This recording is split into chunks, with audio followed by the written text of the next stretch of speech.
அனைவருக்கும் வணக்கம். இன்றைய ஊடக நிலைய பார்த்தீங்கன்னா, ரொம்ப பரிமாதமா இருக்குங்க. ஏன்னு கேட்டீங்கன்னு வச்சுக்கங்களேன், மக்களுடைய அன்றாட பிரச்சனைகள்ல ஏகப்பட்ட பிரச்சனை நடக்குதுங்க. அங்கே கொலைகள், கொள்ளைகள் இவ்வளோ நடக்குது. அந்த மாரி நிகழ்வுகள எடுத்து எடுத்து மக்களுக்கு கொண்டு சேர்த்து, செய்திகள பரப்பி, அதுக்கு நீதிய பெற்றுக் குடுப்போம். தண்டனை குடுக்குவதற்கு இந்த ஊடகங்கள் உறுதுணையா இருக்கு பார்த்தாங்கன்னா, ஒருபோதும் இல்லை. எதில முனைப்பா இருக்காங்க பார்த்தீங்கன்னாக்க, சீமான் அவர்கள் மீது எப்படி அவதூறு பரப்பலாம்? மக்களிடையே எப்படி அவர் கெட்ட பெயரை ஏற்படுத்தலாம்? அவநம்பிக்கை ஏற்படுத்தலாம்? அதில தான் வந்து இந்த ஊடகங்கள் குறியா இருக்குது. அது எப்படி இருக்கு எதுக்கு குறியா இருக்குன்னா, ஆளுங்கட்சியோட ஆதரவு தான். விலைப்பணம் மீடியான்னு சொல்லுவாங்கல்ல, 4வது தூண்னு சொல்லுவாங்க. அது 4வது தூண்லாம் கிடையாது. யார் காசு குடுக்குறாங்களோ, அதுக்கு தகுந்த செய்திய போடுவாங்க. இதுல அது என்ன செய்தி கேட்டீங்கன்னாக்கா, ஒரே மாதிரியான ஊடகங்கள். சீமான் தலையில் இடியை இறக்கிய நீதிமன்றம். இதுக்கு வந்து அப்படின்னு சொல்லிட்டு ஒரு செய்திய போடுறாங்க. அது என்ன செய்தி கேட்டீங்கன்னாக்கா, உங்களுக்கு எல்லாம் தெரிஞ்சவர் தான் நடிகர் விஜயலட்சுமி இருக்காங்கல்ல, அவங்க வந்து முன்னால வந்து சீமான் அவர் மீது புகார் அளித்திருந்தாங்க. உண்மைய நியாயமா பார்க்க போனா, ஒரு பெண் ஒருத்தவங்க காதலிக்கிறாங்கன்னா, அந்த நேரத்தில ஒரு புரிதல் இல்லன்னு வச்சுக்கங்களேன், எத்தனையோ பேர் விலகி போறாங்க. அதே மாரி தான் இவங்க அப்பயே 10 வருடத்துக்கு முன்னாடியே அவங்க வந்து புரிஞ்சு, வேறோட கல்யாணம் போயிட்டாருன்னு சொல்லிட்டு விலகி போயிட்டாங்க.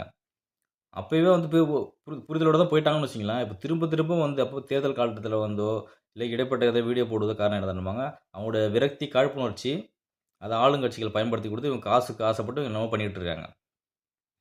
இப்போ வந்து நீதிமன்றத்தில வந்து அவங்க வந்து எனக்கு நீதி வேணும். அவங்க ஏற்கனவே குடுத்துருந்தாங்க. அத வாபஸ் வாங்குனாங்க. மறுபடியும் போட்டாங்க.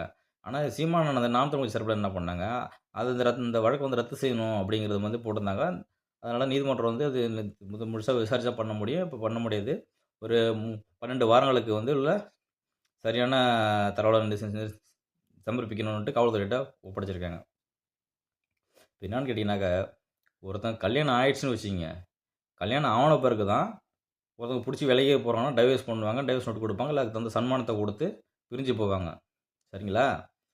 இதே மாரி காதலிக்கிறவங்கலாம் அது முறைப்படி கல்யாணம் தான் டைவர்ஸ் குடுப்பாங்க, நீதிமன்றம் குடுப்பாங்க, போவாங்க. நீதிய பெற்று தருவாங்க. அதுக்குள்ள சன்மானத்த குடுப்பாங்க சரி. கல்யாணம் ஆவதுக்கு முன்னாடியே ஒருத்தவங்க வந்து எப்படி அது வந்து எனக்கு நீதி வேணும், நியாயம் வேணும்னு எப்படி கேட்க முடியும்? எப்படி கேட்கும்னா, இதனால காதலிச்சாங்க. இவ்வளோலாம் இழந்திருக்கேன். எனக்கு வருமானம் போச்சு, பணம் போச்சு, இவ்வளோ இழந்திருக்கேன். எனக்கு மீட்டு குடுங்கன்னு கேட்கலாம். கல்யாணம் ஆயி கல்யாணம் ஆகி டைவர்ஸ் ஆகுதுன்னா, புரிதல் இல்லங்க வெளிய போறா மாரி, அது கல்யாணம் ஆவறதுக்கு முன்னாடியே ஒருத்தர் காதல் செய்றப்போ, இல்ல ஒருத்தங்க நேசிக்கிறப்பயோ ஒருத்தவங்க வந்து சரி வராது விலகி போறது வந்து நல்லது விஷயம். எதார்த்தமா நடக்கக்கூடிய விஷயம் தானே! அவங்க தன்னோட வாழ்க்கையில போயிடுவாங்க. ஆனா இதே மாரி ஒவ்வொருத்தவங்களும் புகார் அளிச்சாங்கனாக்கா, உலகம் முழுக்க இவன ஏமாத்துறேன், ஏமாத்துறேன் வேற ஒருத்தர் கல்யாணம்னாக்கா, ஒரு குடும்பம் ஒருத்தவங்களும் உண்மையா இருக்க முடியாதுங்க. உண்மையிலே சொல்றேன் இந்த இந்த வந்து பெண் வந்து மிக மோசமான பெண். காழ்ப்புணர்ச்சி கொண்ட பெண். ஏன்னா, சீமான் அவர்கள் வந்து கட்சி ஆரம்பிச்சப்போ எங்கேயோ 1% வாக்கு இருந்தாங்க. இவங்க வளர போறாங்க, எங்க இருக்க போறாங்க. எல்லா கட்சி மாரி இது ஒரு 3 4 கட்சியா போய் மறைஞ்சு போயிடும். இல்ல நம்மளே கூட்டணிக்கு வந்துருவாங்க. ஏதாச்சும் பண்ணி இப்படியே அமுக்கி விட்டுறலாம்னு நெனச்சாங்க. எதுவுமே இல்லாம தனித்துவமா ஒரு ரூட்ல போயிட்டு இருக்கிறாரு. வளர்ச்சி அடைய அவங்களுக்கு பீதி கலப்புது. அதனால என்ன பண்றாங்கனாக்கா, பெரியார சொல்லி பார்த்தாங்க. பெரியார் பேசிய கருத்துக்கள தான் அவர் எடுத்து வச்சாரு வந்து சொந்த கருத்த எடுத்து வைக்கல. ஆனா, அத ஒரு பிரச்சனைய பண்ணி, அத வந்து முற்று போராட்டம் சொன்னாங்க, போராட்டம் பண்ணாங்க. இப்படிலாம் அவதூறு பரப்புனாங்க. ஈரோடு இடைத்தேர்தலையும் அத வச்சு பெரியார பேசுறாருன்னு சொல்லி அவதூறு பரப்பிட்டு இருந்தாங்க இந்த திராவிட கும்பல்கள். கடைசியில அங்கேயும் 2 மடங்கு வாக்குகள பெற்று உயர்ந்து வந்துட்டாரு. திருப்பி இந்த இதில என்ன பண்றாங்க, ஏதாவது ஒரு அசிங்கப்படுத்த சொல்லிட்டு, அது இவங்க சீமானண்ணா தரப்புல இவங்க தரப்புல போய் தான் இது போட்டு ரத்து செய்யுங்கிறது போட்டதால வந்து சிவஜி அவர்கள் வந்து புகார் குடுத்து அவங்க நேரடியா வந்து ஆஜராகி, அதுக்கு வந்து தீர்ப்பு குடுக்கல அது. இவங்க செயல்படுத்தி ரத்து பண்ணிட்டாங்க. அது கம்முனு வந்து இல்ல நான் கால அவகாசம் கேட்டுருக்காங்க. இதுக்கு சரியான இது தரவுல முடியும்னு சொல்லி கேட்டுருக்காங்க. இத வந்து ஊடகங்கள் எல்லாம் எப்படிப்படுங்க, நங்கூரத்துக்கு இறக்கிய எவ்வளோ கேவலமான, வன்மமான ஒரு செயல்கள வந்து இந்த மீடியாக்கள் செயல்படுது. ஆழ்ந்து செயல்படுதுங்க. தற்போது மயிலாடுதுறை முட்டம் பகுதியில பார்த்தீங்கன்னு சொன்னா என்ன சொல்லியிருந்தாங்க ஒரு நிகழ்ச்சி சமீபத்தில நடந்த செய்தி. அவங்க வந்து இந்த மாரி சாராயம் விக்கிறாங்க தெரிஞ்சோனே 2 பசங்க வந்து கேட்டுருக்காங்க. இவனுக்கு இடையூறாகன்னு சொல்லிட்டு அவன குத்தி கொலை பண்ணியிருக்காங்க. ம். அந்த மாரி நிகழ்ச்சிகள கொண்டு மீடியாவுல கொண்டு போய் செய்தியில போட்டு மக்களுக்கு காட்டலாம். இந்த பக்கம் பார்த்தீங்கன்னா, இது ஒரு கல்லூரியில எங்கேயோ படிக்க போன பையன் அந்த செய்தி கேட்டுருப்பீங்க. கல்லூரி படிக்கும்போது ரத்தம் வந்து எறும்பு கடி சொல்லிட்டு ஒரு நியூஸ் போட்டான் பார்த்தீங்களா? அந்த பையன் வந்து பாத்ரூம்ல சேர்ந்து எறும்பு கடிச்சு செத்துட்டான்னு எவ்வளோ கேவலமான செய்திய பாருங்க. அ அந்த காவல்துறை சொல்லியிருக்காங்க எறும்பு கடி செத்துட்டாங்களாம். அது எப்படிங்க ஒரு செத்துருக்கானா என்ன ஆதாரம் அது ஆராயாம எப்படி முன்னாடியே சொல்ல முடியும்? இவர்கள் போக்கு தொடர்ச்சியாக இங்கே எங்கும்போது கொலைகள், கொள்ளைகள் நடந்து கொண்டிருக்குது. ஐயா ஸ்டாலின் அவர்கள் தலைமையில தான் இந்த நேரடி கட்டுப்பாடு இருக்கிறாங்க. நேரடி கட்டுப்பாடு எதுக்கு இருக்குது? எந்த பிரச்சனையும் தலையிடக்கூடாது. என் கட்சிக்காரனா விட்டுடு. வேற கட்சிக்காரனா இருந்தா அவன் மேல அவதூற போடு. இல்ல அவன பயமுறுத்த போடு, கேஸ போடு. இது ஏதாவது பண்ணு, நடவடிக்கை எடு. நம்ம கட்சியான விட்டுடு. முடிஞ்ச வரைக்கும் மழுக்கடிச்சு பார்ப்பாங்க. அண்ணாண்ட விஷயத்துல எப்படி தப்பு வேற வழி இல்லாம மாட்டிக்கிட்டாங்க. இல்லைன்னா அதையும் மூடி மறைச்சிருப்பாங்க. இன்னும் அதுவும் சரியான தீர்வு வரல. அ யார் அந்த சார் போயிட்டுருக்குன்னா. ஆனா அந்த ஞானசேகரங்கிறவங்க தான் கைது பண்ணி அடைச்சிருக்காங்க. இப்படி பல தரப்பட்ட சம்பவங்கள் எல்லாம் கொடூரமான ஆட்சி நடந்துகிட்டு இதில் வந்து ஸ்டாலின் ஐயா அவர்கள் வந்து ஒரு விட்றாங்க. மக்கள் வந்து என்ன அப்பாவை கூப்பிடுறாங்கன்னு மேலும் ஒன்றுக்கு வந்து என்ன சொல்லிட்டு வீடியோ போட்டுருக்காங்க அவரை. ஒரு பெண்ணை வந்து யாருன்னா அம்மானு கூப்பிட முடியும். எந்த வயசாக இருந்தாலும் அம்மானு கூப்பிடுவாங்க, கூப்பிட முடியும். ஒரு அப்பான்னு யாராச்சும் கூப்பிடுவாங்களா போய்? அப்பான்னு யாரும் கூப்பிடுவாங்களா? உப்பிகள் தான் கூப்பிடுவோம். அதுவும் காசு கொடுத்து சொல்லுங்க வீடியோ போட சொல்லி கூட சொல்லுவானோ. எப்படி தன்னைத்தெரியுமே தற்பெருமையே பேசி கொடுக்குறாங்க அவர்கள் வந்து. மக்கள் வந்து இருக்கிற அவலங்கள்லாம் பார்த்தாங்கன்னா அடுத்த ஆட்சிக்கு இருக்காது. இவங்க இப்படியே இந்த இலவசங்கள வாங்கி கொண்டு, இல்ல வெளிநாட்டில காசு பல கோடி கடன வாங்கி கொண்டு வந்து மக்களுக்கு குடுத்து, இவ்வளோ ஆசைய தூண்டி விடுது. ரூ. 1000 கிடைக்குது, கிடைக்குதுன்னு வாக்கு போடுறாங்க. அதில பெண் விளைவுகள் தெரியாம பண்ணிட்டு இருக்காங்க. இவங்க ஆட்சி வந்து மிக கேவலமான ஆட்சி. இத நீதிமன்றத்துக்கு போனா கூட பார்ப்பாங்க. இவங்க எப்பப்பலாம் கேஸ் போட்டாங்க, எப்பலாம் பண்ணாங்க, எப்பலாம் வாபஸ் வாங்குனாங்க. வேற யார் கூட தொடர்புபடுத்தின வீடியோ போட்டிருந்தாங்க. அவன கல்யாணம் பண்ணி இவர மேரேஜ் பண்ணி வீடியோ போட்டு அவங்கள பிளாக்மெயில் பண்ணாங்க.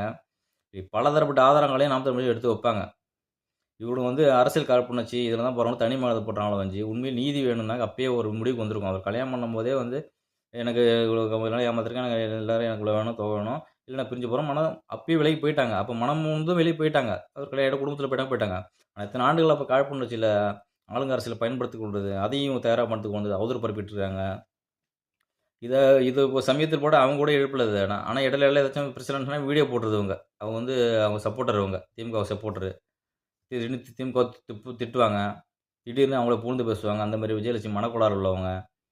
அ என்ன இருந்தாலும் ஒரு தமிழ் தேசிய கண்டிப்பா காலத்துக்கு எட்டாத தேவைங்கிறது இங்க முக்கியமாக இருக்கிறது. ஏன்னா வச்சுக்கயேன், இத்தனை ஆண்டு காலம் திராவிட கட்சிகள் தான் ஆண்டு கொண்டிருக்குது நாட்ட. பல கோடி கடன வச்சிருக்கு. மக்களுக்கு துன்பத்த குடுத்து கொண்டிருக்குது. அதிலிருந்து மாற்றாக வந்து கொண்டது எந்த கட்சியும் பாருங்க எல்லாமே வந்து பெரியார் விமர்சிச்சாரு. கண்டிக்கத்தக்கது. பாமகவிலருந்து விசிகவிலருந்து தினகரன் இருக்கிற எல்லா கட்சியில உள்ளவர்களும் இப்படி சொல்லிட்டாங்க. ஒருபோதும் எல்லாம் வந்து தமிழ் சார்ந்த அரசியல் எடுக்கல. பெரியார் நல்லது செஞ்சது தான் ஏத்துக்க முடியும். எல்லாத்தையும் ஏத்துக்க முடியாதுல்ல. எல்லாம் ஒற்றுமையா இருக்காங்க பாருங்க. திராவிட கட்சி வளர்ந்துறக்கூடாது. இந்த திராவிட கட்சி போனா திராவிடம். ஆனா 3வது 4வது வளர்ந்துட்டா பெரிய ஆபத்து சொல்லிட்டு எல்லாம் அவங்களும் ஒன்று கூடுறாங்க. 6 திராவிடம் ஒன்று கூடுறாங்க பாருங்க. ஏதாவது ஒரு வழியில வந்து நமக்கு எதிர்ப்பு தெரிவிச்சுட்டு இருக்காங்க. இப்படிப்பட்ட கவலைகள் தான். இது விஜய் அவர்கள் கட்சியில வந்து லைவ்ல மணி இருக்கிறாரு. இன்னும் நிறைய பேர்லாம் இருக்கிறாங்க. இவங்கலாம் என்ன சும்மா திரள் நிதி போடுறது. ஏன்னா திரள் நிதி இல்லாத எந்த ஒரு கட்சியும் கிடையாது. அதுதான் ஜனநாயகம் உள்ள கட்சி இருக்கும். அப்படி சொல்றானுவோ. இவ்வளோ தற்கூரிகள்லாம் வச்சுக்கிட்டு விஜய் கட்சியில வச்சிருக்காங்க எல்லாம்.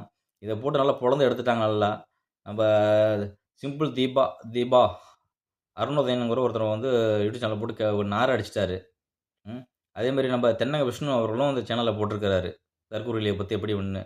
இன்னும் கட்சி ஒருத்தன் ஆரம்பிக்கிறான்னு எதுக்காக ஆரம்பிச்சிருக்காங்க? இவ்வளோ 600 கோடி 300 கோடி போட்டு முதலீடு போடுறான். இந்த பணத்த எங்கேருந்து எடுப்பான்? இதுக்கு முன்னாடி ரசிகலா இருக்கும்போது டிக்கெட்ட விட்டு பல கோடி டிக்கெட்ட வித்து மக்களுடைய காச புடுங்குனவன், நாளைக்கு வந்து அரசியல்ல வந்து சேர்ந்து எப்படி மக்கள் நேர்மையா இருப்பான்?